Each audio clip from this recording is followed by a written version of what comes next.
Hello.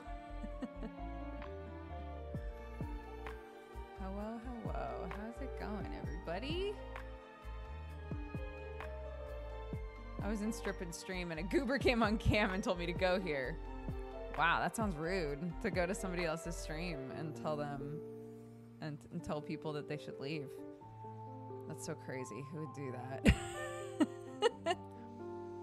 My husband is free. The subathon has ended. It ended while he was asleep. So when he gets up, he's gonna do a thanks so much, bye-bye sort of a thing. What the fuck is that?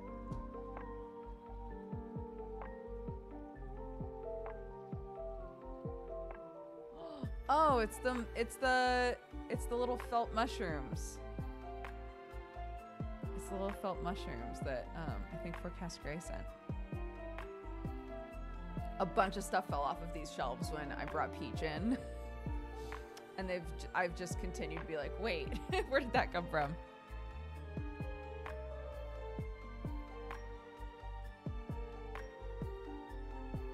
I mean, yeah, I think it'll be nice. He said he's gonna take some time off now, and you know, spend a bunch of time with Clarky and stuff. So, watching you guys play the Quarry was super fun, dude. I had a blast with that game. I thought that game was so fun. And when I went to bed, I was like, I'm really curious, like, because clearly it's one of those games where we didn't see everything that there is to see, you know, because we only did one playthrough.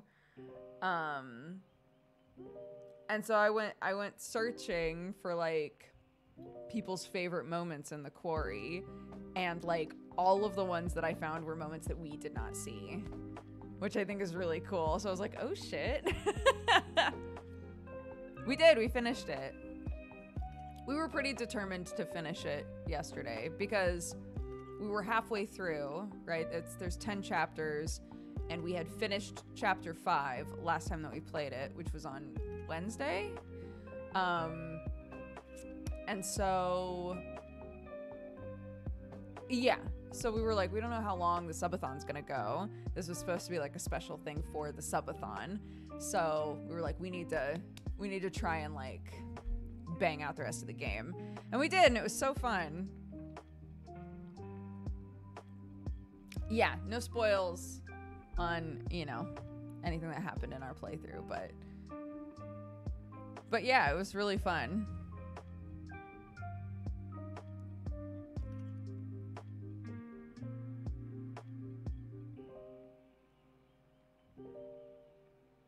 It was fun to see the return of death bonus. Sam told me, obviously I didn't notice because I was playing, but Sam told me that anytime I was playing and it looked like somebody was in mortal danger, that because the mods and the artists had control over like the little overlay pictures and stuff, which I think is so cute, and we should totally utilize that sometime. But I guess they would just take the little death bonus picture and like pop it into screen. It's very good.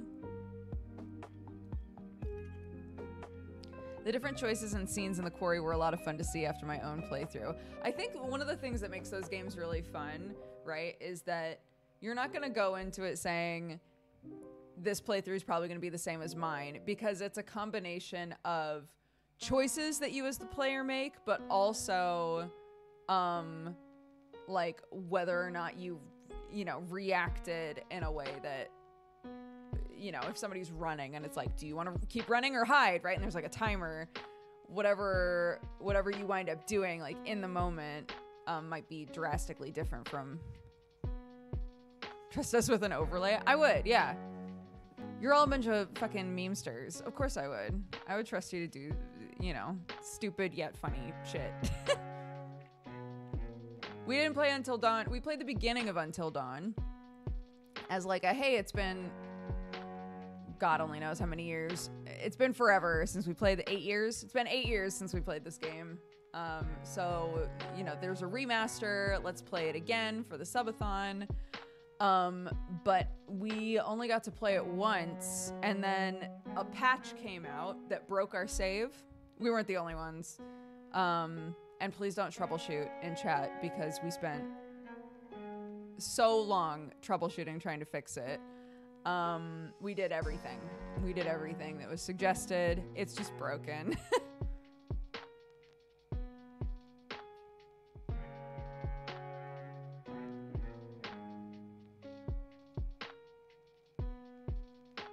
I only saw the first Quarry stream. Yeah.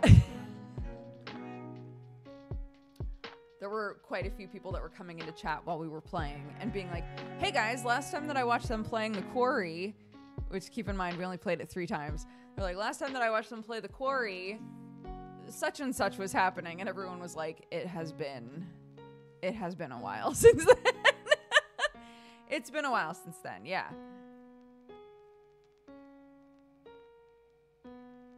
Oh my gosh. I also realized it's been forever since I've given you a Hobbit update. We're still reading The Hobbit at bedtime. We took a break from it and then hopped back into it. We are past the spiders. The spiders I thought were going to be the moment that she tapped out, but actually that was like the most invested that she has been in the story. So we're about 200 pages into the book now, which blew her mind. We're in the Mirkwoods, I think is what they're called. We're in the Mirkwoods. We just did the whole sequence with the spiders trying to eat all the dwarves, and spoilers. And and yeah, I was like, oh, this might be a bit scary for her, but actually she was like so invested in them getting away. I've said before that sometimes my kid feels more comfortable reading or watching something if she knows whether or not somebody is going to die in the story. And so early on in The Hobbit, and I won't spoil this because I feel like it's a pretty big spoiler if you ever plan on reading the book or haven't seen the movies or whatever. She was like, I want to know if anybody in The Hobbit dies. And I was like, are you sure? And she was like, yes. I want to know if anyone in the book dies. So we went to look it up and she was like, okay, and has now obsessed over it.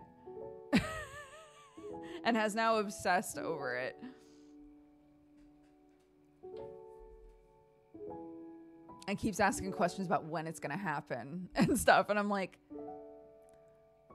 I'm not gonna tell you that. But like every sequence that's scary, she's like, is it now? Is it gonna happen now?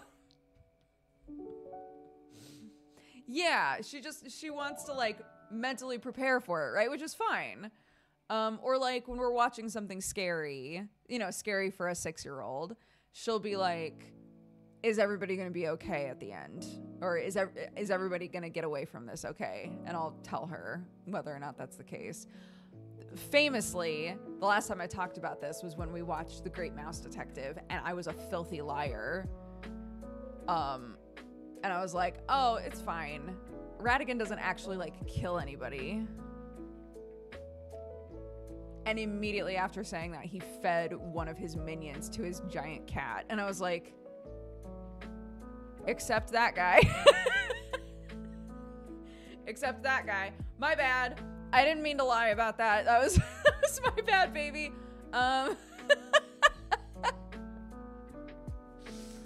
And then the giant mousetrap part. There's a part in if any of you haven't watched Great Mouse Detective, fantastic movie. It's Sherlock Holmes except with mice. And there's a whole section where the Moriarty of the story creates a giant horrifying mousetrap that he puts our Sherlock Holmes mouse into. And I remember being horrified by that. And also by the end.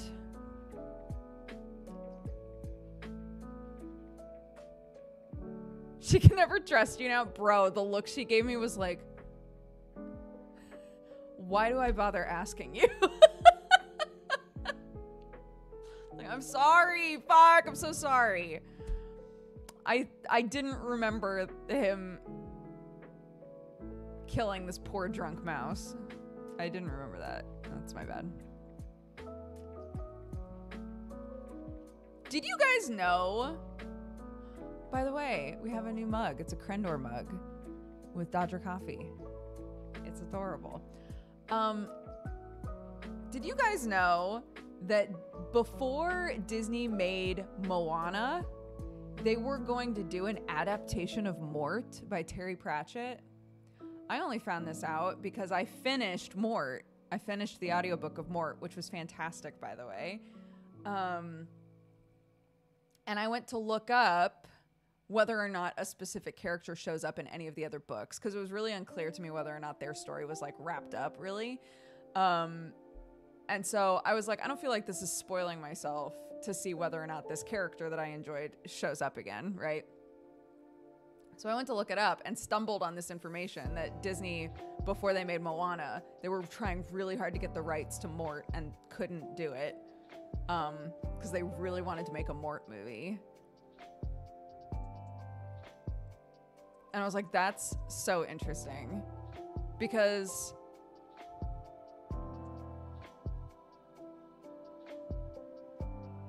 I don't know.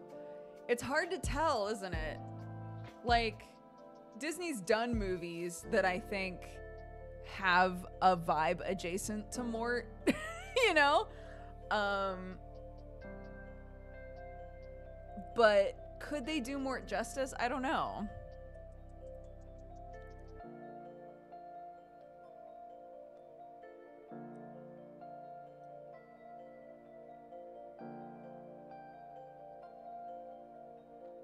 But now I want a Mort movie. Now I really want a Mort movie. I'm so like, but who could make that and do a good job with it? I don't know.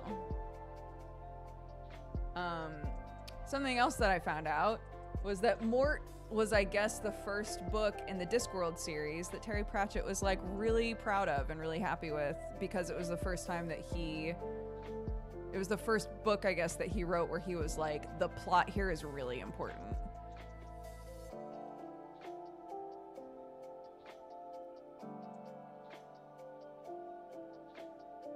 So yeah, Mort is my first Terry Pratchett book ever that I have started and finished. And I think it was actually a really like nice, like soft entrance into like the world, you know?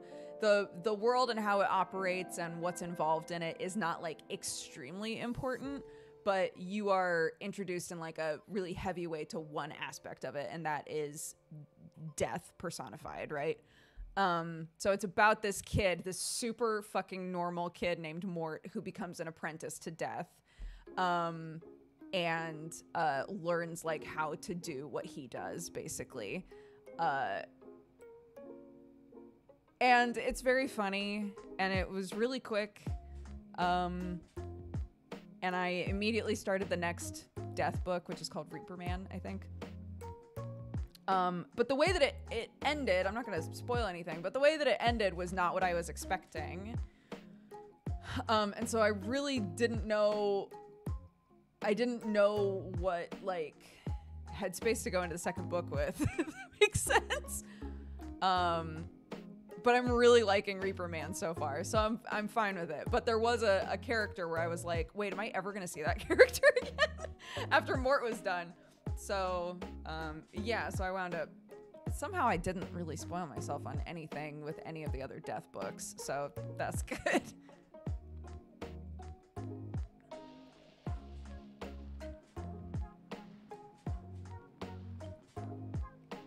But somebody said that Hogfather is a really good book and is like good for the holidays.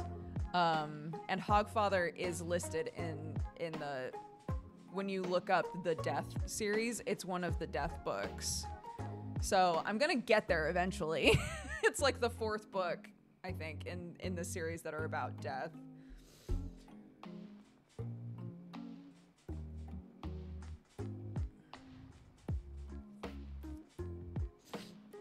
The Hogfather miniseries is very good. Ho ho. So to speak. I didn't do that as a Santa goof just then.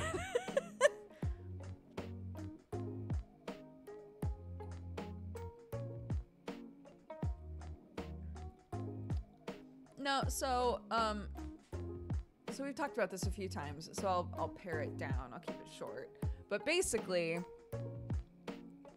I started with the very, very first Discworld book, which is apparently a fine place to start. But I was having a really hard time, like, staying focused with it or, like, really following some bits of it. And I had talked about it with chat a while ago, and everybody was like, there are so many Discworld books, and at this point, it's like a world with a bunch of stories inside of it that you don't have to start there. You can start with, like, different chunks, right? Like, you can follow different stories and then be like, oh, I'll try this story next, right? And the ones people were saying, the Witches ones are great. Guards is a great start. Mort is a great start. But I had just finished the Six of Crows audiobooks, the duology. And I had this hole in my heart where I was like, I don't know what to do with myself anymore because I haven't gotten super invested in a book the way that I got invested in those books in a long time. And the audiobooks were so good. And I was like, well, okay. Let's see, what are like the really highly rated audiobooks that another one that I could get. And one of them was a collection of radio dramas of Terry Pratchett books. And so the first one in that collection is Mort. And I was like, this is really fucking funny, right? But it's not the book. It's a radio drama adaptation of the book. And so I decided to just say, fuck it. I'm enjoying the radio drama. I might as well just get the book.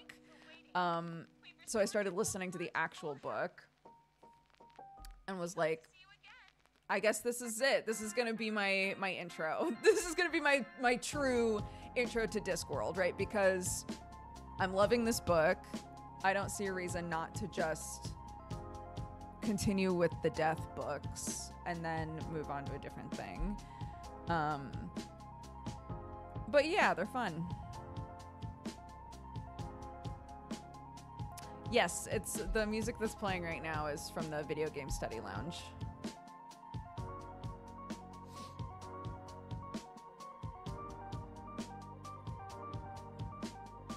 Human Dodger. Always Human Dodger on Sundays. Yep.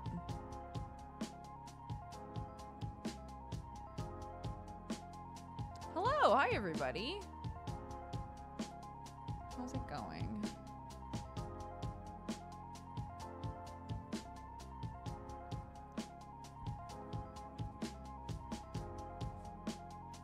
Correct me if I'm wrong. It's called Discworld because the world exists on a giant disc. It's not a round world. It's a giant disc.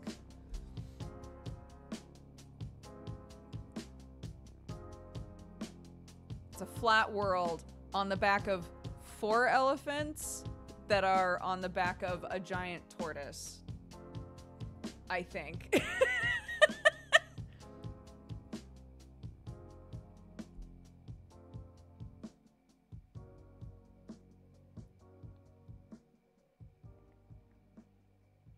At the start of the second book, the second death book, Reaper Man, there's a sequence with these like weird like cherubim type like creatures, and they're the conversation is like broad, but there's a section where they're like, wait, where are we going again? And one of them like describes Discworld, and they're like, ah, fuck, there. And it made me go, I wonder how many worlds there are. I wonder how many worlds there are in this universe, because again, I'm like new to the Discworld universe, right? Great Atuin, the giant space turtle.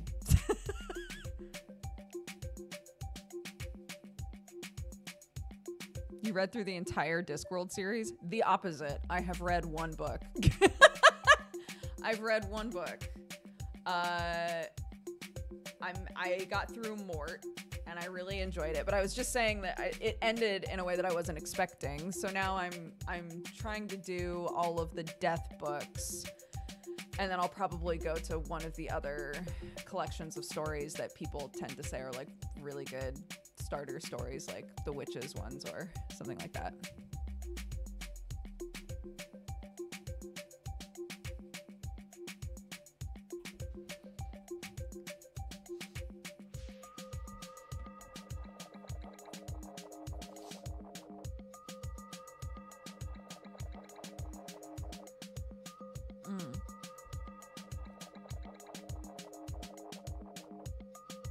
Yeah, it's fun.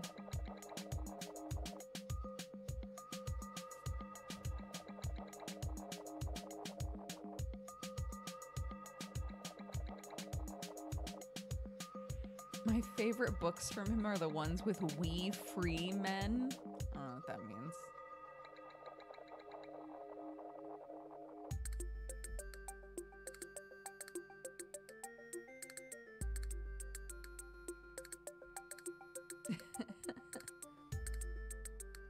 I started reading Wheel of Time, but the sheer commitment needed to finish the series made me drop off. I had so many friends that were really into Discworld and friends that were really into Wheel of Time. And yeah, I couldn't really get into them for some reason. But I think it is really nice that at this point, like getting into Discworld now is now that I'm doing it, feels so accessible. I do think it just has to do with how you pitch it, because before, I think most people when they see like a bunch of books in the same world, they assume that there's like a chronological order to do them in, right? And it feels so much more accessible to say, no. This person just created a world that wound up being extremely expansive, and now there are like collections of stories in that world, and here are some collections of stories that are quite easy to get into, you know? I think it helps. I think it helps a lot because you can start really easily, right? I agree that Mort was a really easy start. You can start really easily and then be really excited, like, oh my gosh, there's so much to read in this world, you know?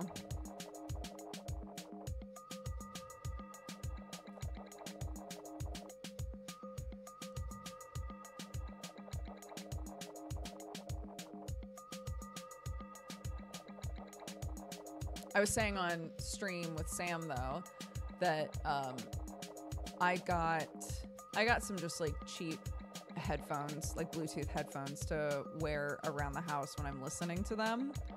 But my ears stick out enough. They don't stick out as much as they used to when I was young, but they stick out enough that I typically need headphones with like bigger cans. And because I went cheapo on it, I got, you know, headphones that don't have like a whole bunch of ear space in them. And I realized like, oh my God, my ears are aching, dude. And someone in Sam's chat was like, oh, you should get like inner ear ones, like AirPods. But I have AirPods. I have AirPods. And either way, I have pain problems. So any inner earbuds that I've used, it takes about an hour for the entirety of that area to hurt.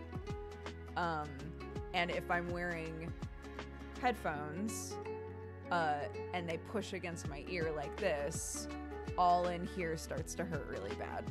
So either way, I have to deal with a little bit of pain. And it seems to me like if this is becoming a typical part of my day to have, you know, part of my day be putting on some headphones while I'm putzing around the house and listening to a book, I might as well just say, okay, I'll just get bigger headphones, right? I'll just get bigger headphones.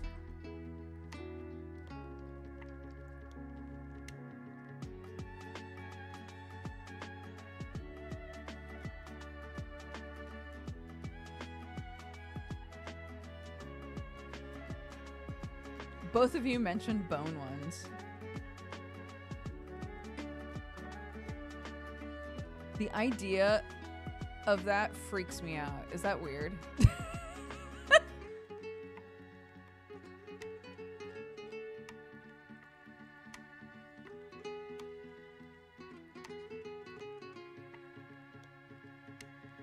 You're just skipping a step, I guess. It just weirds me out.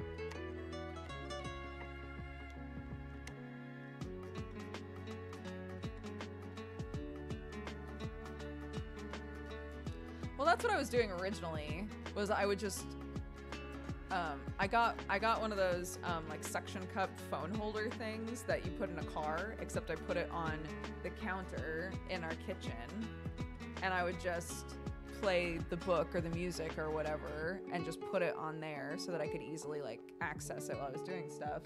The issue is, that I'm the only sound sensitive person in the house with 2 fucking gremlins that can listen to 4 things at the same time and be fine.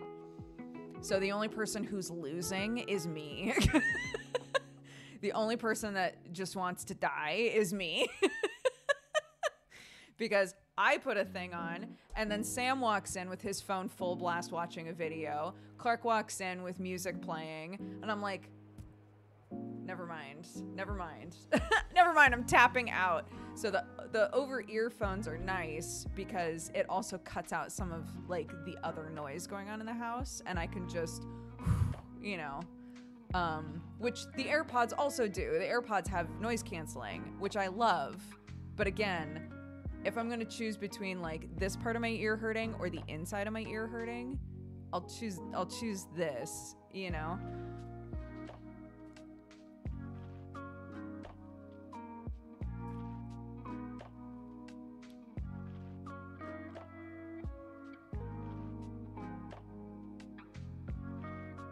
Yeah. The number of times I have to say to Clark, like, homie, can you turn that down? Or can you pause that? We'll be like talking. She'll be trying to have a whole ass conversation with me while like, one of the things that we've been doing to practice her reading is she's like me and loves like songs and learning the lyrics to songs and stuff. So, Spotify, for a lot of songs, there's a thing that you can bring up that just shows the lyrics.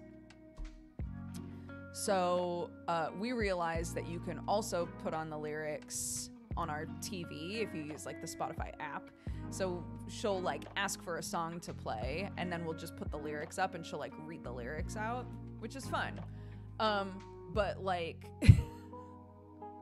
sometimes I'll come in the room and she's got a song playing on the TV with the lyrics up, and she's singing it full blast while she's like making a new build in Minecraft, right? And I come in and I'm like, hey honey, and I try to start talking to her, and she looks at me like, yes mother, I hear everything that you're saying. And I'm like, that's so great that you can understand me. I literally can't think. I cannot think right now. Can we pause everything? Can everything be paused until we're done with this conversation? Because I can't talk to you right now.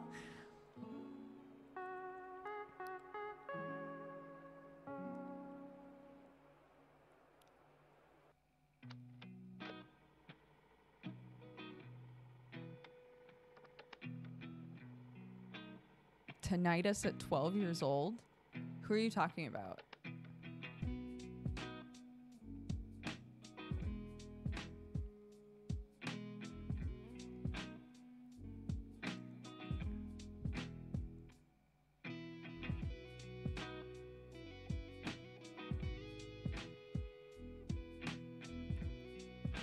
I can watch 5 streams at once, but one person making noise sends me over the edge.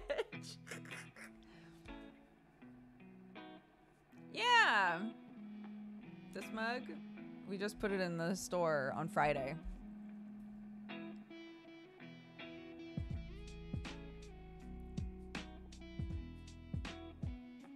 How's the farm going? Good. Sam and I are really bad about decorating for Christmas. Me, because this is gonna sound terrible, I don't care about it that much. I have no like emotional, like affectionate feelings towards towards decorating for, you know, the winter holidays at all. And Sam just doesn't like doing it.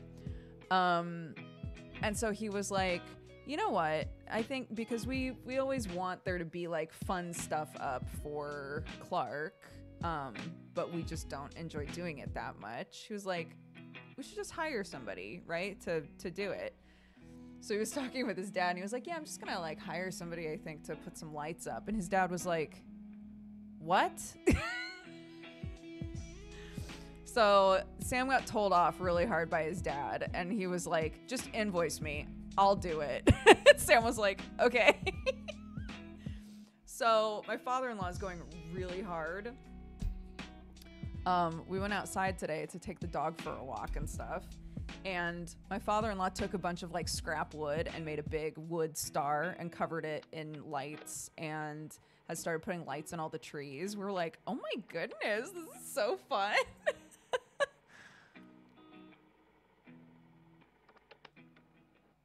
Yeah, honestly, I think he was like, a job?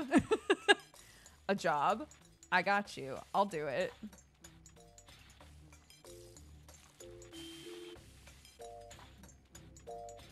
Yeah, so that's very nice.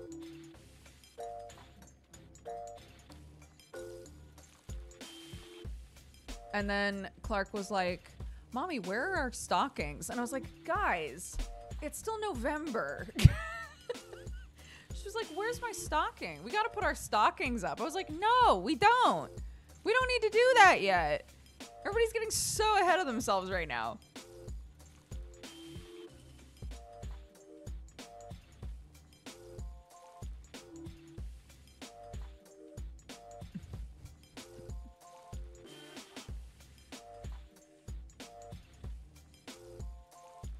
Have you guys seen the video of that guy who like made a crazy advent calendar with lockers in their like work office? I want to do something like this so bad. There's like a set of lockers at their office, and so he co-opted them and put a big sign on top that was like, my super stupid advent calendar, office advent calendar. And every locker has a different like combination lock on it, and each locker every day there will be a new riddle that's sent to everyone in the office, and they have to try and figure out what the combination is. I was like, I want to do something like that so bad. Sam's family is so competitive. It would, like, if they got into it, it would be really, really funny. But then, okay, so there's that, right? I was like, oh, that would be so fun. And then there's also my brain going that I really want to do like a handmade advent calendar thing for Clark. I'm running out of time, dude. But I saw a person who felted a little possum. They felted a little possum, and then every day in the advent calendar is a different, like, cute accessory for the possum. I was like, I love this so much.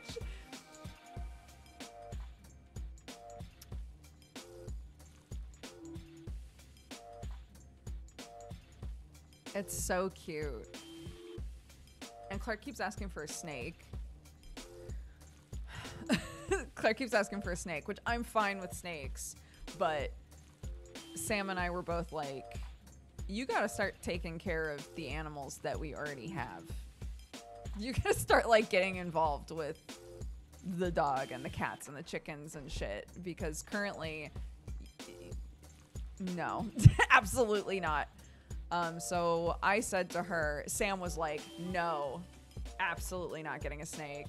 I was like, I'm fine with a snake, but you need to show some responsibility with the other animals. We need to establish, like, okay, these are Clark's jobs and you have to do them.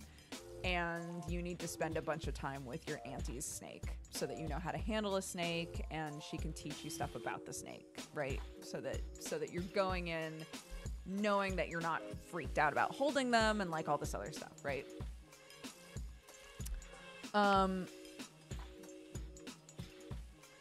So part of me was like, maybe it would be cute to get a little like pre-made like little stuffed snake, and then make like little hats and clothes and things for the snake, and every day can be a different outfit. A little tiny outfit that I've made for the snake.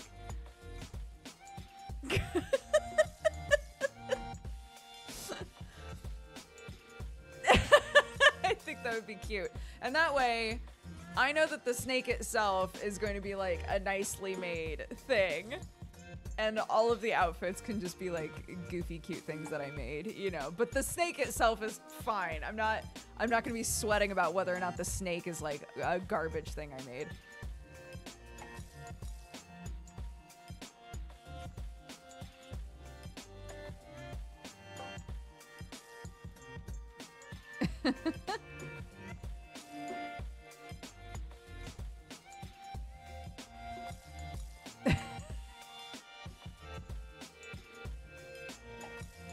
Like the frog in Sunforged, exactly. Just like Richard the Frog, yeah.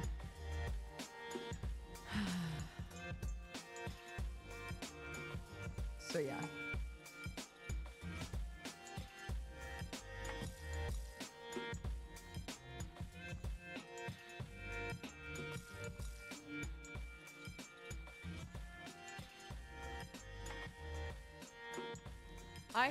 I had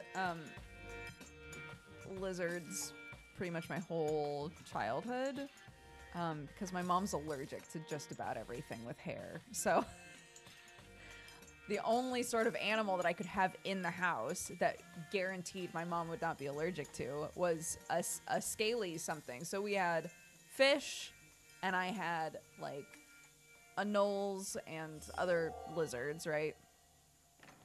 I never had a snake, but I'm fine with snakes. My worry, honestly, is that I think snakes are probably pretty easy to lose. I don't want to lose a snake in the house. Oh, that's very sweet, Free. We'll see if it's even...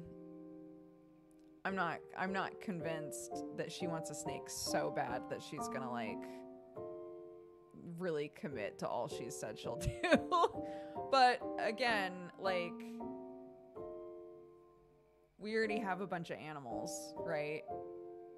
And if she's gonna ask for an animal, but she doesn't do anything to help with any of the other animals, I don't think that would be a good call on my part.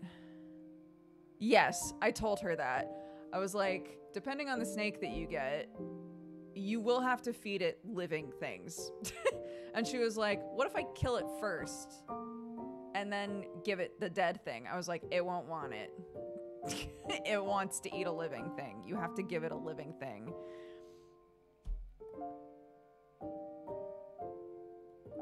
And that seemed to creep her out a little bit. But I was like, again, you can learn about all of that by spending time with your auntie's snake, right? But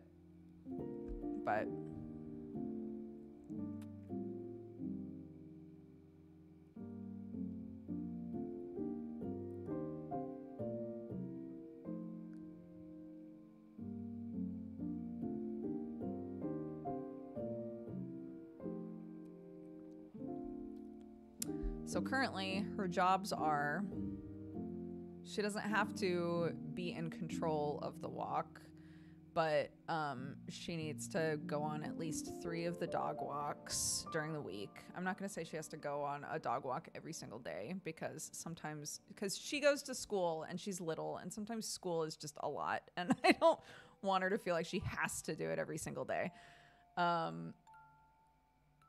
She collects the eggs, and she feeds the animals breakfast and dinner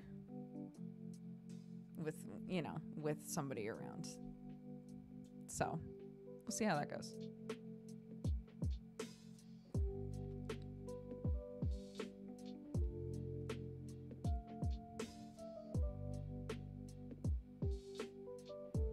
I wasn't around for Friday's stream, but I'm happy you like the worm fan art. I love the worm fan art so much.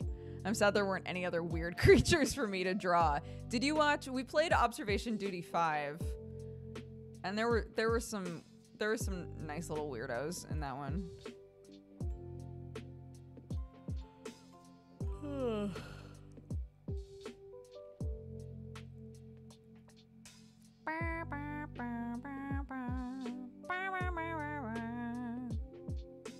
Some of them were not safe for work. Well, yeah.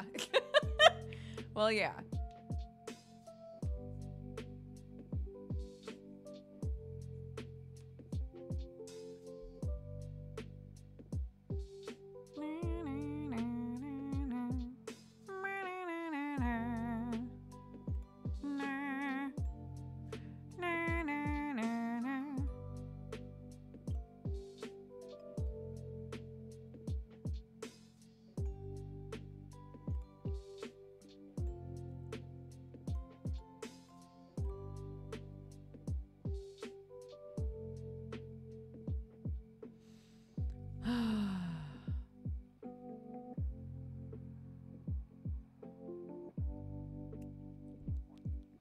Reached out to somebody was mentioning the death bonus design. I reached out to Mike, the guy that made the old death bonus design, and I was like, what's up? You made this design for me forever ago. It's still like one of my favorite pieces of merch I've ever done. And I've been talking with some people about re-releasing it. But are you interested, or would you be free to do a new design with me? So I'm really hoping he's like, hell yeah.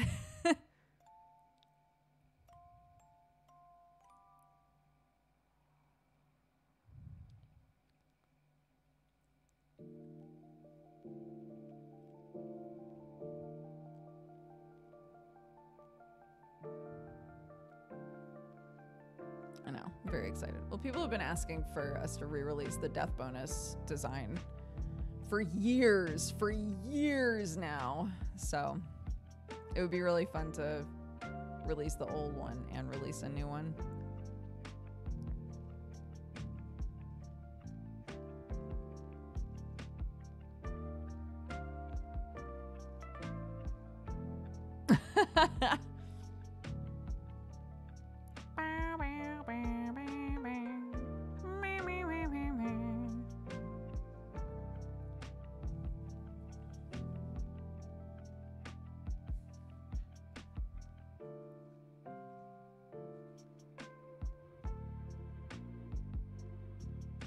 Yeah, I was gonna say I gotta save up some of the other games in those series, right? Like House of Ashes, and then be like, all right, time to keep everyone alive.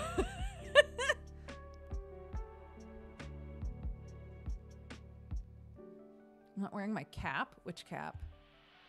Like my hat?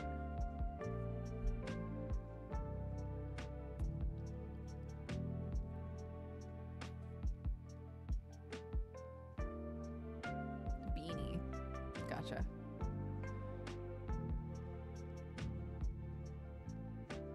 Am I even real?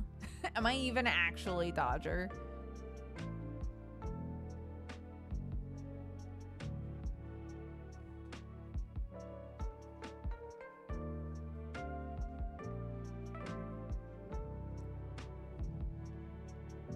Do you prefer to stream new games rather than old games? Yeah. I'm fine with playing old games. We've played a couple of older games that I just like missed at the time, and I had such a good time with them. But I feel like, I don't know, there's just so many things coming out most of the time. So many new games that I'm interested in that I don't really look backwards that often, you know?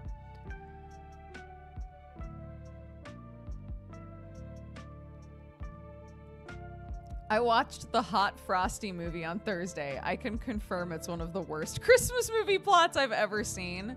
I have to watch it with Sam.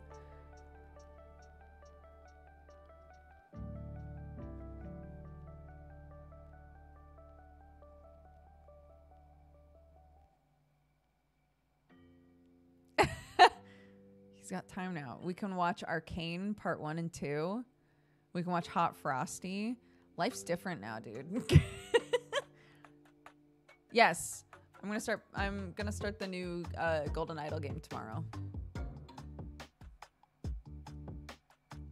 The subathon is done. Yeah.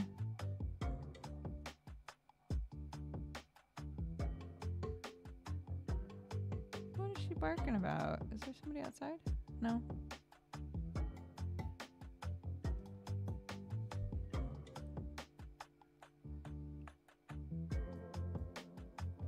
Yeah. I think the merch store is going to be up for a few more days. So if you wanted to get any of the Sam merch that's up right now, you can.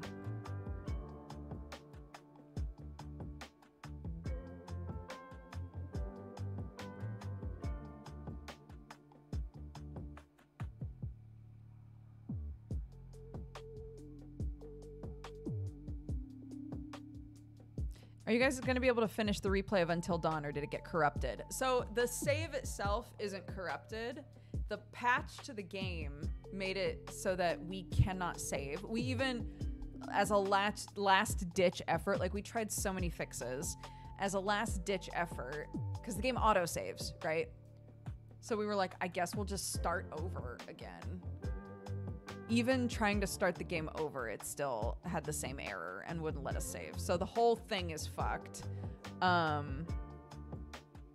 we were like, okay, I guess we'll just wait until they fix it, because we're not the only ones that had a problem. So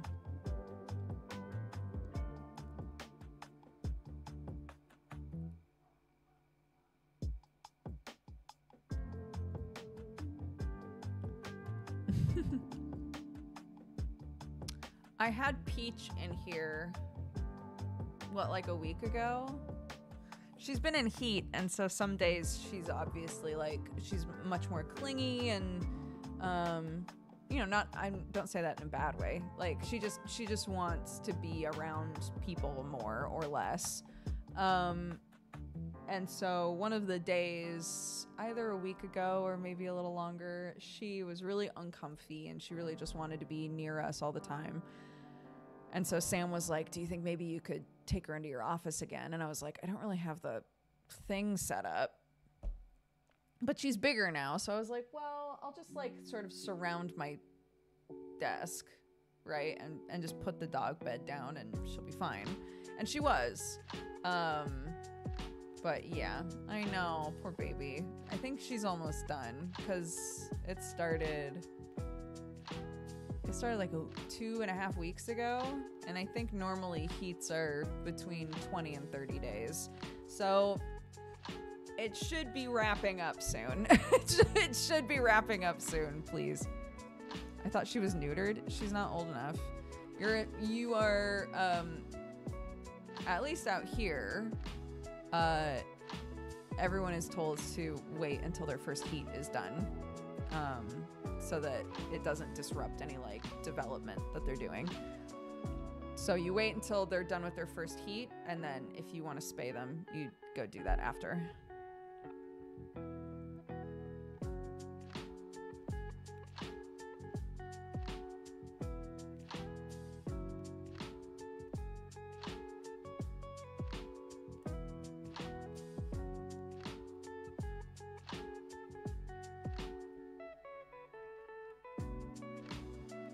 Yeah.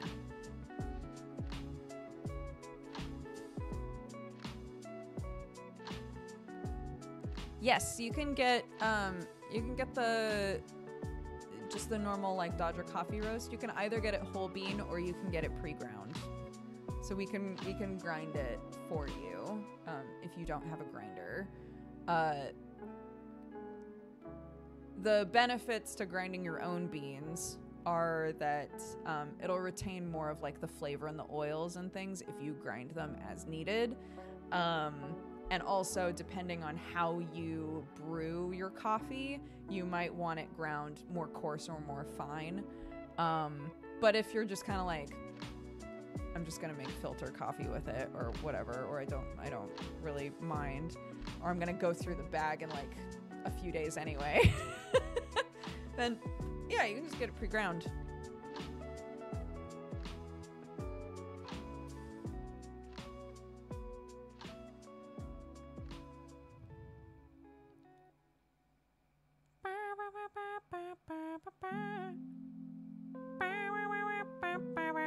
Yeah, when you go to the website, it'll ask you if you want it ground or not.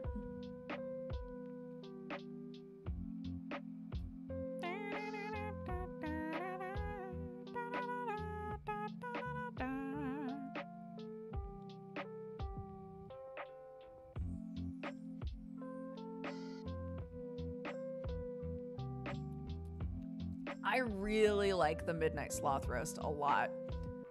I think they did really well with that and working with Crendor. And it's just nice to have another roast up there for people to get that isn't just, you know, our normal roast and then the decaf. Yeah, I think it turned out really good.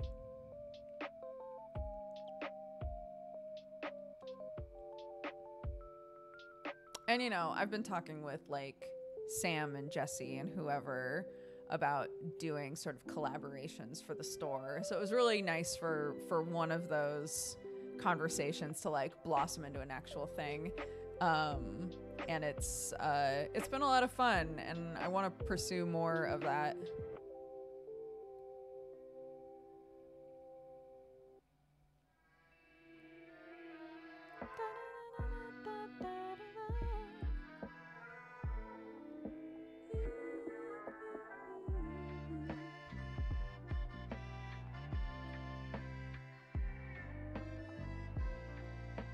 Yeah, we have Sam wanting to do strip tease with us, hilarious.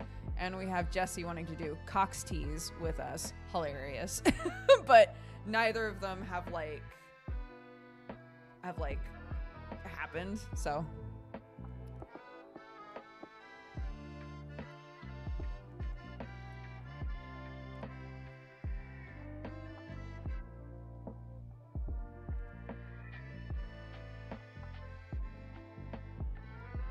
What happened to the cold brew? So the cold brew left the store when COVID happened.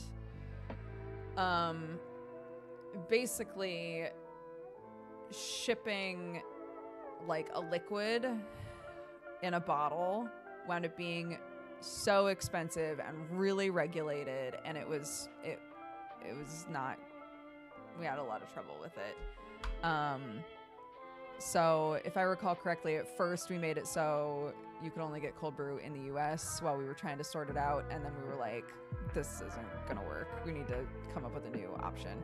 So we've actually, for like, I don't know, 2 years now, been talking about cold brew, like a thing to put in the store that is an alternative to what we used to sell. We've talked about having cold brew systems in there. We've talked about working with companies that make like, essentially like tea bags for making cold brew, so that people could get the bags and then just like steep their own cold brew easier. Yeah, we've looked at a bunch of stuff, and the options they're fine. It's just nothing has been like, this is what we should do, you know? So.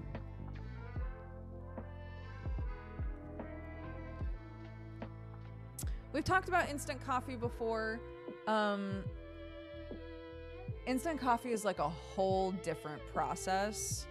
We would have to have the facilities and the ability to do a completely different process to turn our coffee into instant coffee.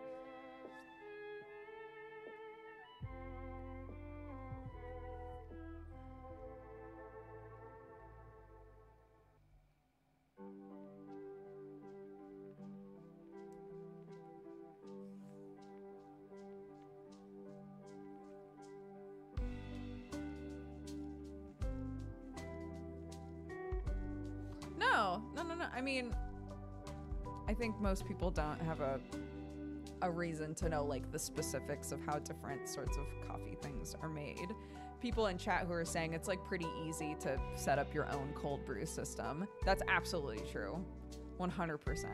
That's why, like, you know, if we went with the like tea bag essentially coffee thing for cold brew, it really is just like a convenience thing.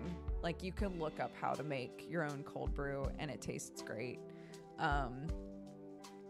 So yeah, and there are like systems you can get that just make it easier, really, more than anything. It's just like, do you want a setup or a system that makes you have to like think a little bit less, you know? Just be like, all right, coffee go in here, put water in, put in the fridge, you know, then I'm done. Which is nice. Is cold brew even good? I've never had it. I love cold brew. If you have a sensitive tummy but you like coffee, you should try cold brew. It could be a good side or a downside depending on who you are, but the potential downside is that it has much more caffeine in it. Think about it in the same way as like steeping tea for a really long time. It does get more concentrated. It does get stronger. But it eliminates a lot of the acidity and the bitterness. So if you're somebody who drinks coffee and you get a tummy ache, a lot of times people will say, oh, you should try cold brew because potentially it'll be a lot gentler on your tummy.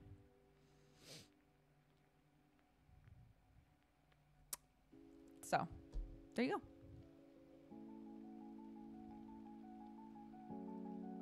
Should I just grab some from a grocery store to try, or is that bad? Yeah, especially in America. I don't really see it here, but especially in America, there are tons of companies that just make big jugs of cold brew that you can get, and they're great.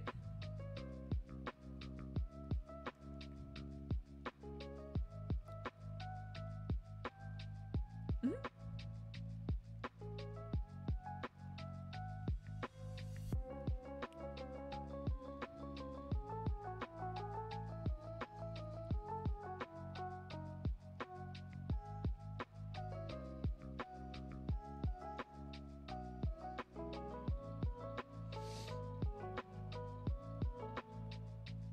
Yeah, I do think about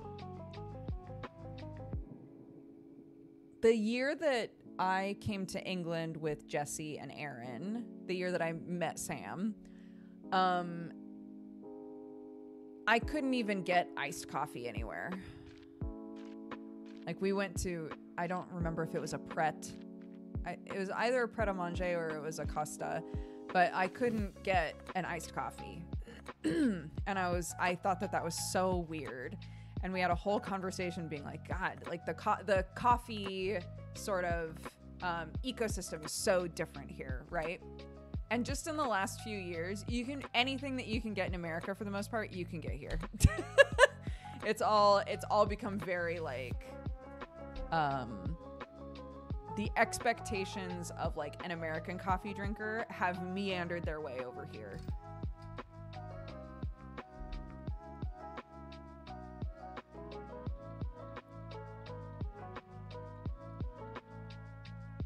Yeah, there just wasn't an interest, really, I don't think. If you wanted a cold drink, you weren't thinking, man, if only my coffee was cold, you know? That was a very normalized thought for us as Americans, but it wasn't really a thing here. So.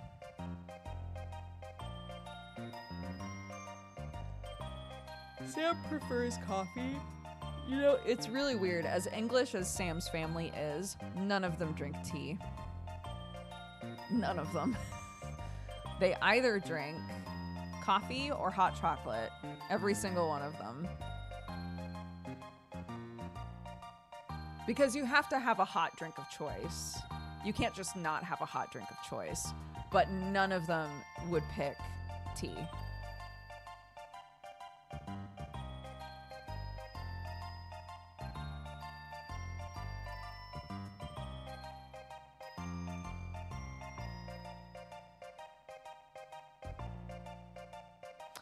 It's funny though, Clark doesn't like hot chocolate. she keeps trying it. If all of the other kids are having hot chocolate, she'll be like, yeah, of course I want a hot chocolate. But she always has one sip and is like, never mind. Never mind. And then we were at like a cafe, and they had mulled apple juice. And I was like, ooh, I'll get the mulled apple juice. And she kept smelling it and asked about it. And I said, you can take a sip if you want. It's just apple juice with like, cinnamon and stuff in there. And she took a sip and she loved it. So our last family gathering, I made a big thing of mulled apple juice for everybody because I was like, this is such a good option. Honestly, mulled, M-U-L-L-E-D. It's actually such a good option if you have like a big family or if you have a group that gets together that has kids, because then everybody can have it. And it's so, if you want to add an alcohol something to it, you can, and it's delicious, right? So what I did was I made like a big pot of it. I was like, it's just apple juice. It's apple juice with a bunch of spices in it, right? Same stuff that you would mull wine with. You just throw it in apple juice and then cook it for a while. And then I just brought Cointreau, which is like an orange liqueur, and brandy. And it was great. And that's what I'm going to do forever now.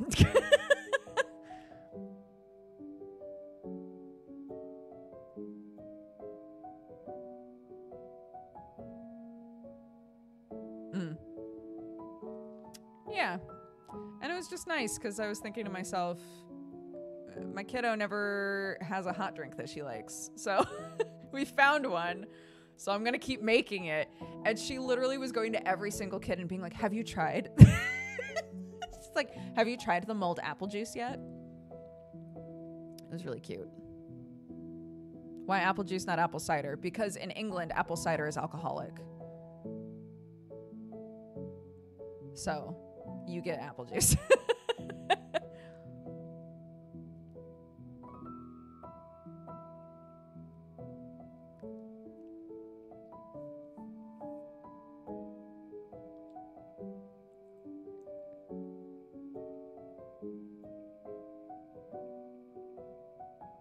It ended. Funny league show soon. Yeah, very funny. No tears. Yeah, I was just saying, I'm very excited for us to watch Arcane. We've got so many things to do.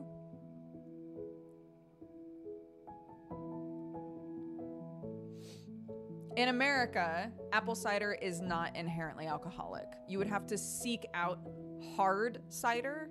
That's what you would look for. If you go to America and you just buy apple cider, you're going to be so unbelievably disappointed. It will not have alcohol in it. It will be spiced apple juice.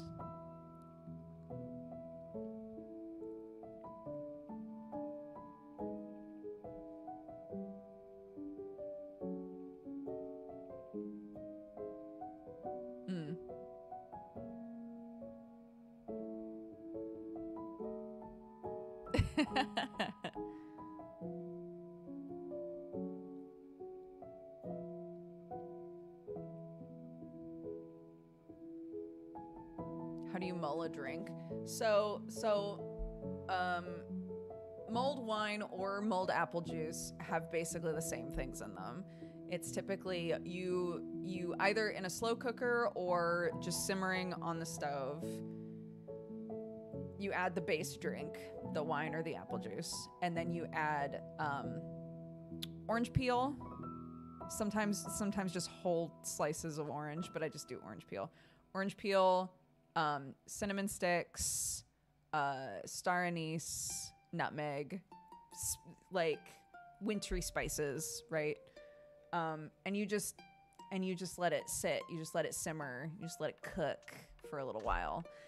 I have been in a home where someone was making mulled wine and it cooked down too much and the whole house smelled like wine, and that was a nightmare. and that was awful. We did drink it, but it was not good.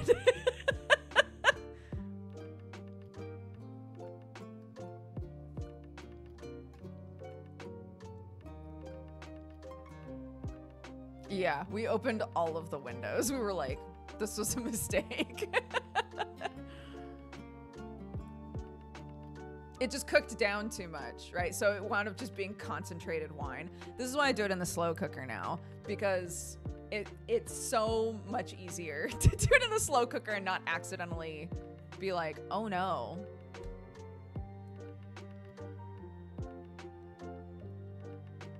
So, yeah. Get a slow cooker, even a tiny one. Get a slow cooker, borrow a slow cooker, throw everything in there and put it on low and just leave it. It's great.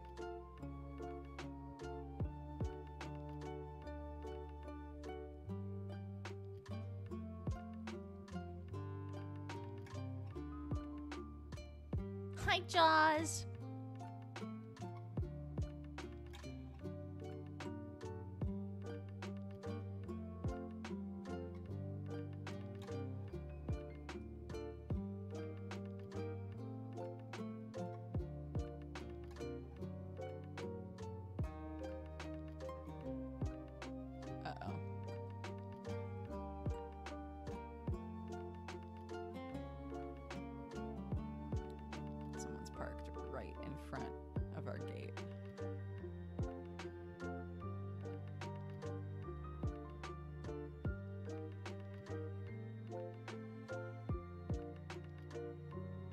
Oh, just kidding. She's leaving.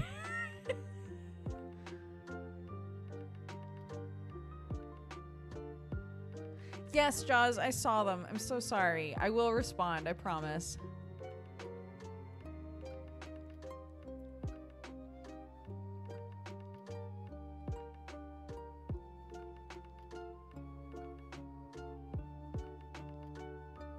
I've been in England for 5 years.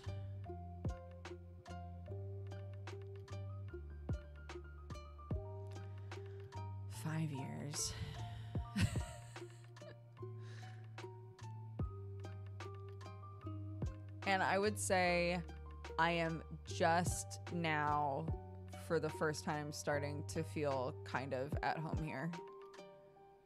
But whenever I talk about this, people remind me, and I agree, the first couple of years we were here was COVID. So was, you know, like hardcore locked down COVID. So I don't think those years count.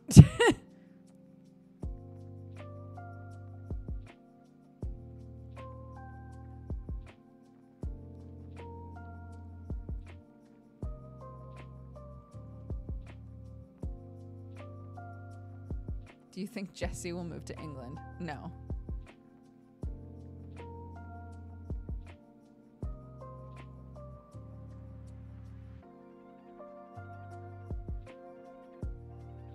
The only one who gets even a semblance of an alternate accent out of me is my child. Because we parrot each other. So we like mimic one another.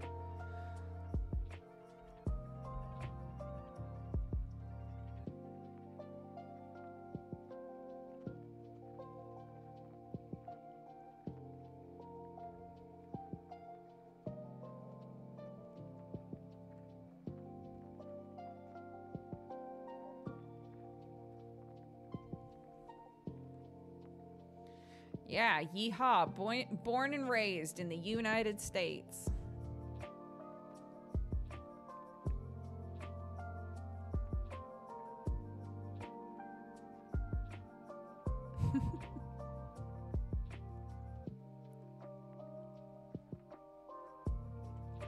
I do miss LA.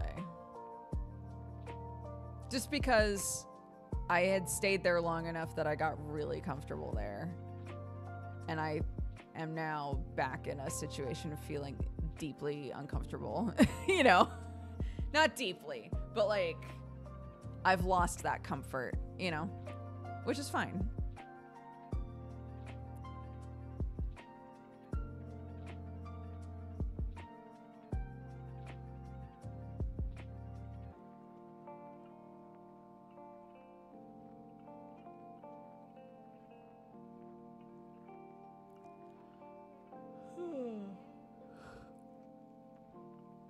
Are you trying to keep a pet in or out? My inner monster must stay in.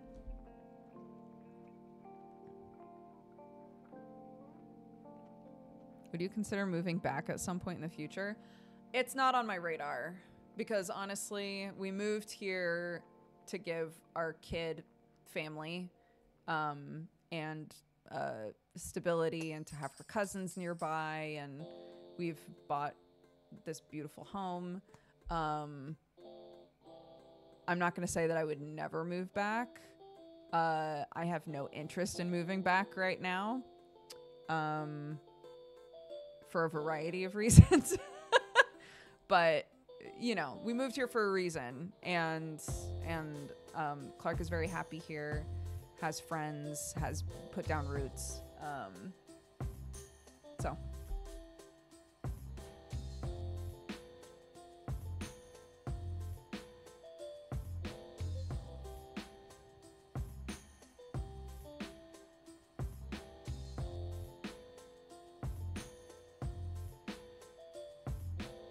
Moving to another country seems like such a pain in the ass. It is.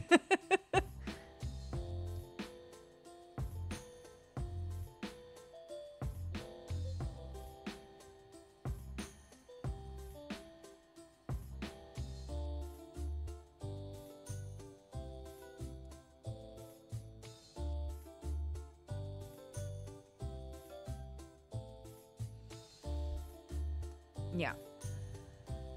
So, happy to be here. Happy to be here for the time being. And like I've said to our kid, she has dual citizenship. So, like,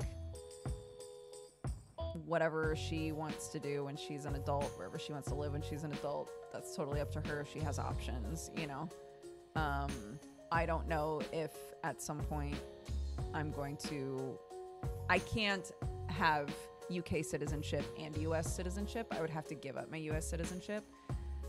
I don't know if at some point I'm going to be like, fuck it, I'll just become a citizen here, right? But also, I was talking the other day about how my brother and I are pursuing Italian citizenship, which it would be great to have an EU passport. So yeah, I don't know. We'll see.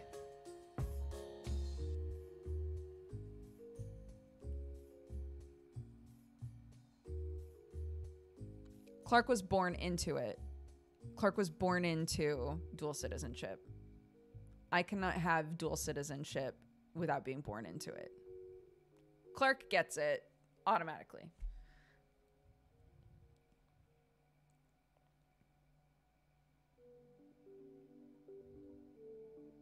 Yeah. We have close enough.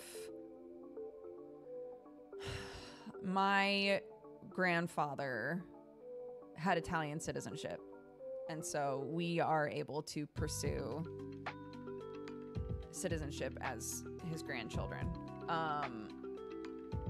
But yes, it does take a while. It takes a couple of years to establish.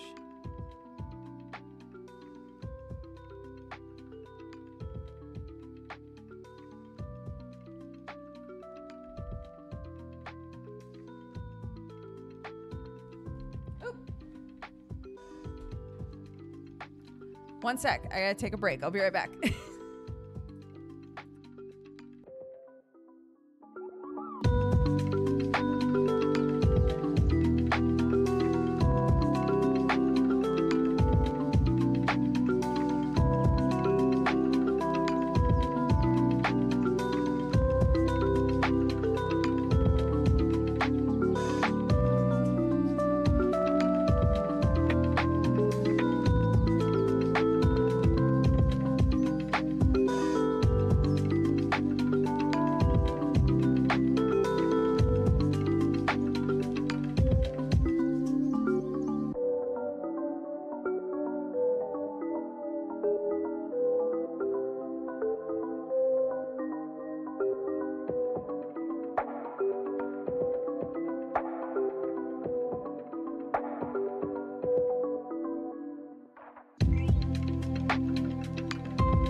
Okay, sorry.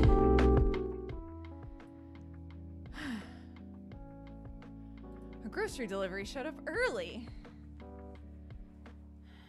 The dude was very nice, though.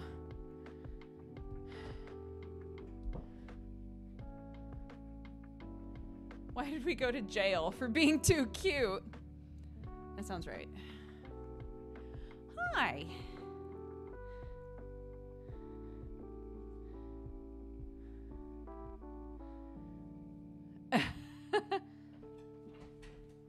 Normally, I opt for click and collect, but for some reason, click and collect was like all booked up until Wednesday, but the groceries could be delivered the next day. I was like, fine, fine, then deliver it to me. Oh no, the convenience. Fine, deliver it.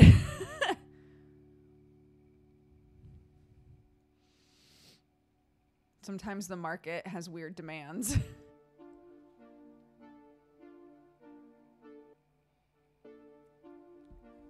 Well,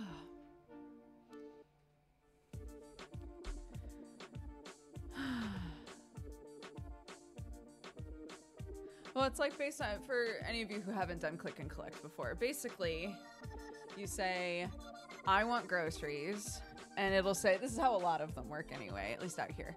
You say, I want groceries, and it'll say, cool, do you want us to bring them to you, or do you want to pick them up? If you're more rural, you'll probably have less options delivery-wise, but one of the grocery stores will deliver for us. But I normally opt to just pick them up after I do the school run, right? And that way I don't have to like bumble around in the grocery store. I just go to click and collect. I just pick them up, right? I order them ahead of time and I grab them. So if you say, I want to click and collect, you book a slot. So you say, I'm going to be there between 9 and 10. And they say, cool, we'll have your groceries ready between 9 and 10, right? From what I can tell from talking to people, from like talking to the people that work there, they put all of that together for your pickup like only a little bit before you show up. So it's not like they're like storing all of the groceries for like a really long period of time.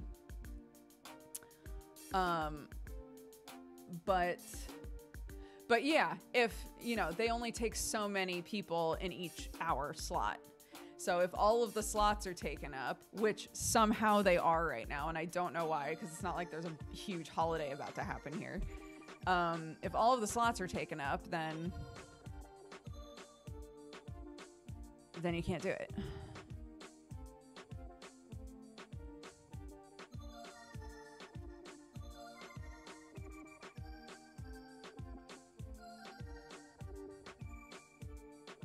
What's the big supermarket chain in UK? I feel like Tesco might be the biggest one. There's Sainsbury's, there's Morrison's. Aldi's my favorite. Aldi and Lidl are kind of like, feel like brothers. They have sibling energy. Aldi and Lidl feel very similar to me. One of them's a better baker, but like, who cares?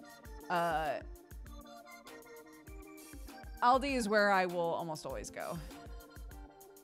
Co-op is good too. But I think Tesco is the biggest chain. It shows up in the most places. Tesco is also, I would say, the most similar to like a big American department store. The big Tesco's, when you go into them, I get transported. I'm in America. Because it's like, here's the huge clothing section, and here's the huge frozen goods section, and here's the huge book section. And like, they just have all sorts of shit, right?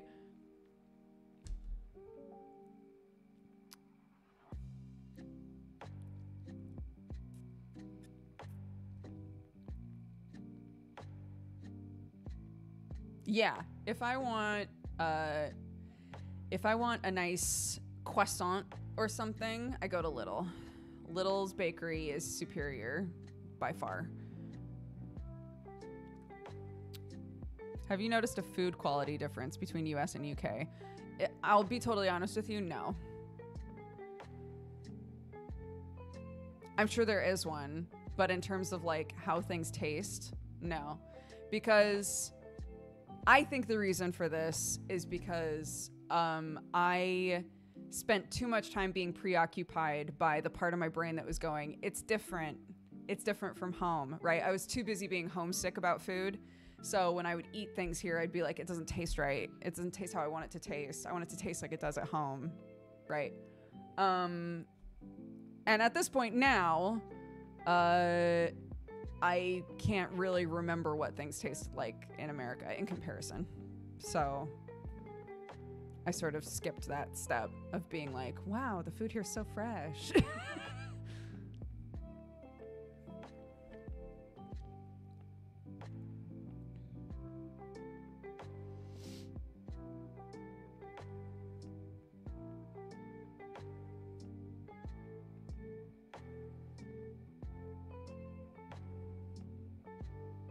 Yeah, we put sugar in our bread in America. So a lot of times, like when Sam came to the United States, he didn't like our bread because our bread was sweet to him. I didn't taste it because I grew up with that bread, but to him it was too sweet.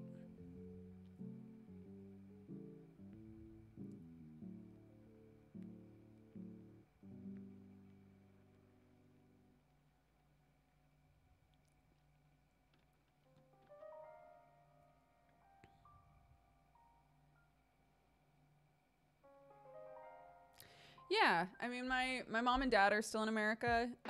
My sister and her family are in America, and my brother and his wife.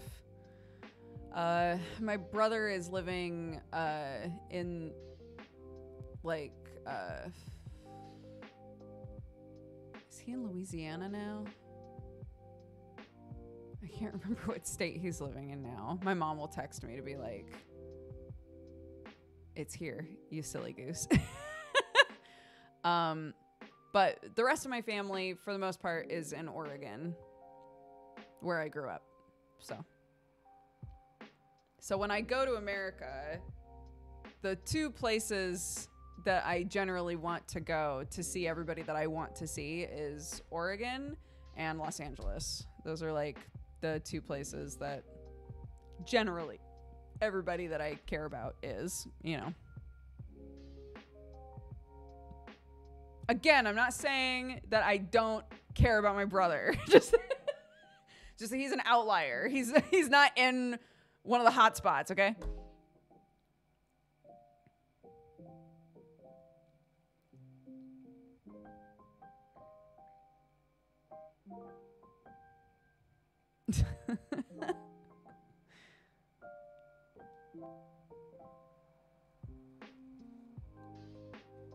Yeah, he's gonna be, he's going on tour in England in December, so we're gonna try to meet up. I'm gonna try to take Clarky to see one of his shows. I think that would be fun. Because she was like, I've never seen Uncle Jared play before. And I was like, you have. I took you to one of his shows when you were 3. And she was like, oh. And I was like, and you did not give a shit. You were too little. You did not care. But you're old enough now that you might care. So it would be fun to attempt that again.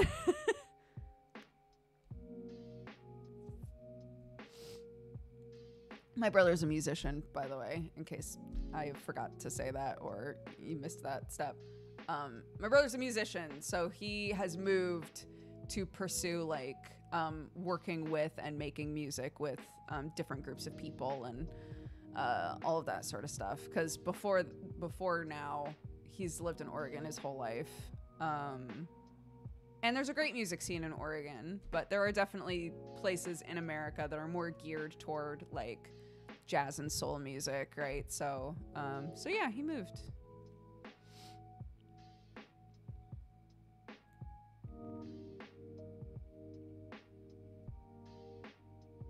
My celebrity brother. He's so popular. I'm very proud of him.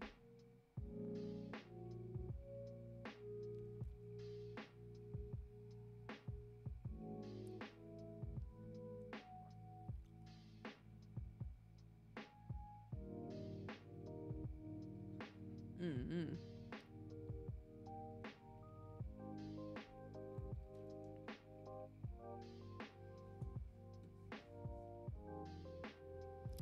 Yeah, if you do exclamation point Jared, Jarrod, it links to his Bandcamp, which he said is the best place to direct people. But you can find him on Spotify and all sorts of music stuff.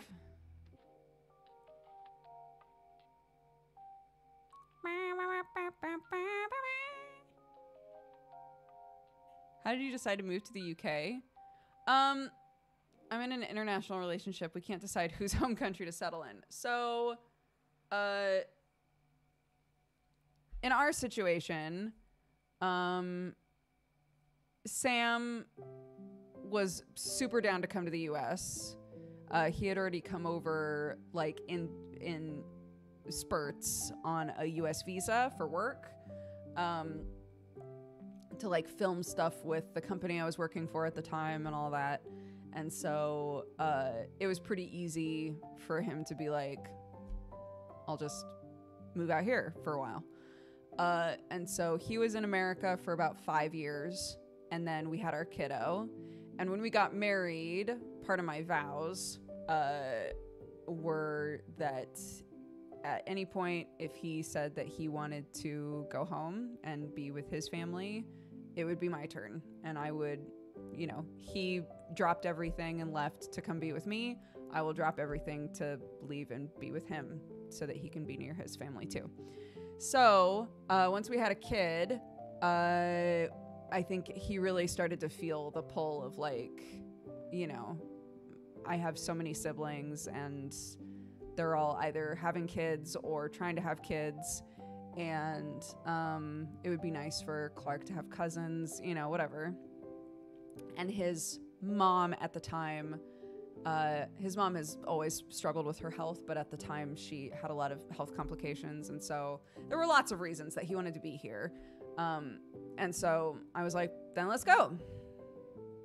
So we went. So honestly, it wasn't, we had very rare situations where we were at odds about where to be.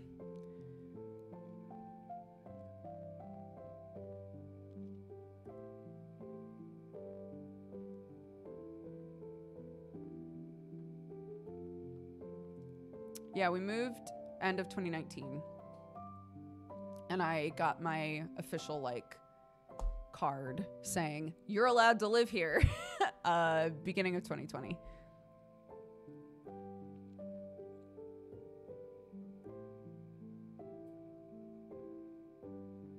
But yeah, it's hard. We have so many, you're not alone. We have so many friends that are in long distance relationships that have come to either me or Sam or both of us and been like, we don't know what to do. We're not sure what to do, you know? That's really common because it's hard to be like, one of us has to leave everything that we know behind, you know? And some people are super comfy with doing that. But it's not weird at all to be scared about doing that, right? Like, it requires a lot of communication and a lot of trust and,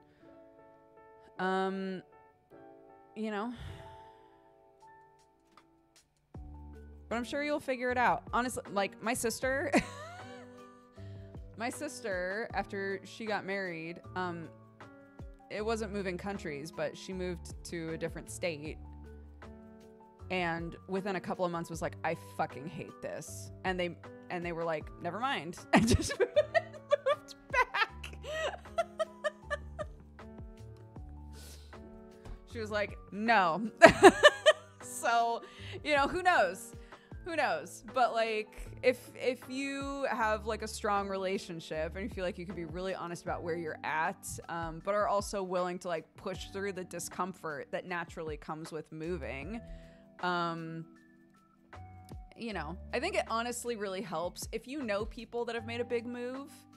I think it helps to talk with them because you're going to find that a lot of people are like either go through a honeymoon period right after moving where they're like, this is the best, I love this, and then get really depressed, or are really like unsettled from the get-go, and it takes a couple of years, sometimes 5 years, to feel like, okay, I'm starting to establish like who I am here, and you know what my life is like here, you know.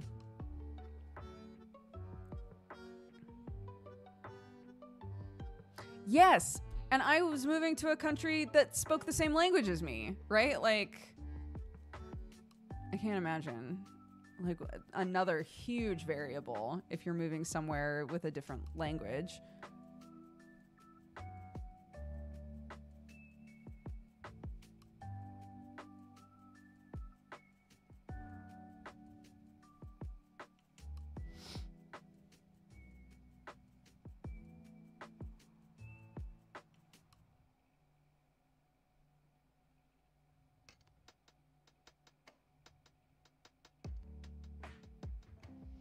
My partner will have to move in with me and learn a whole new language. I feel bad for him.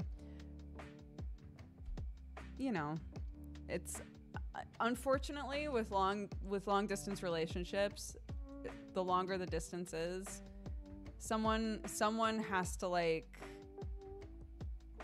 sacrifice, right? But it doesn't mean that it's bad. That doesn't mean that it's a bad thing. And it doesn't mean that your partner won't come there and really settle in well. But I think no matter what, there's a period of time where you feel homesick and you feel unsettled. And the beautiful thing is that they have you, right? So, unfortunately, or fortunately, one person makes the sacrifice and then the other person is the rock, right? The other person is the person to say, like, I appreciate you. Thank you for making this big move, right? Like, what can I do to help ease this homesickness? What can I do to help you feel more comfortable, more settled here, right? Both people have to work to create like a homey, loving atmosphere.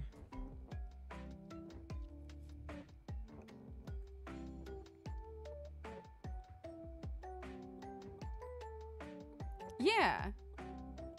For Sam, when he came out to be with me, he would always say, it's worth it. It's worth it. And I feel the same way, right? It's worth it. Yeah, I can sit here and complain every single Sunday about, like, I wish I had friends, right? But it was worth it. The move was worth it.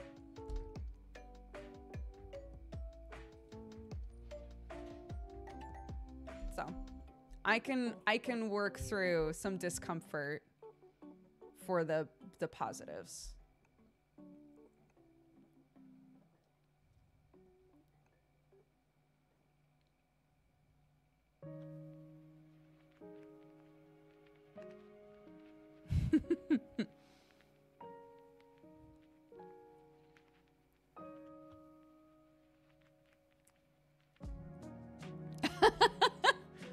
This is why when Summer's like, I'm gonna come visit, I'm like, and then never leave? I don't know.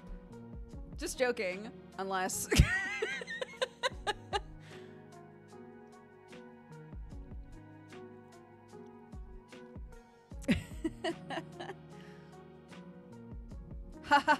Unless... ...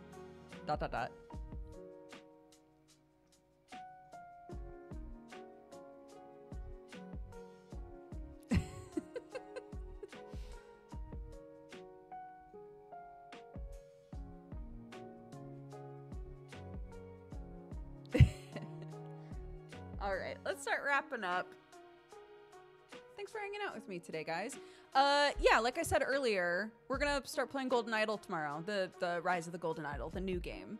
I'm very excited. So if you want to hang out with us while we do that, that'll be at our normal stream time, 11 GMT. We're GMT now, right? But I'm trying to think. I don't think that there's anything goofy going on this week. Like nothing extra, really. But I'll double check. I don't think I have any sponsorships or anything like that. But yeah, fun stuff coming down the pipe.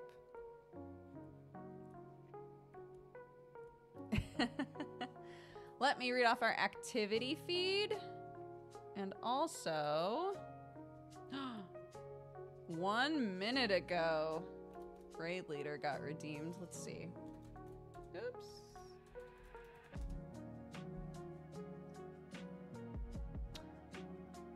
Renee right there playing Dark Souls 3. Save me a slice. Sounds good.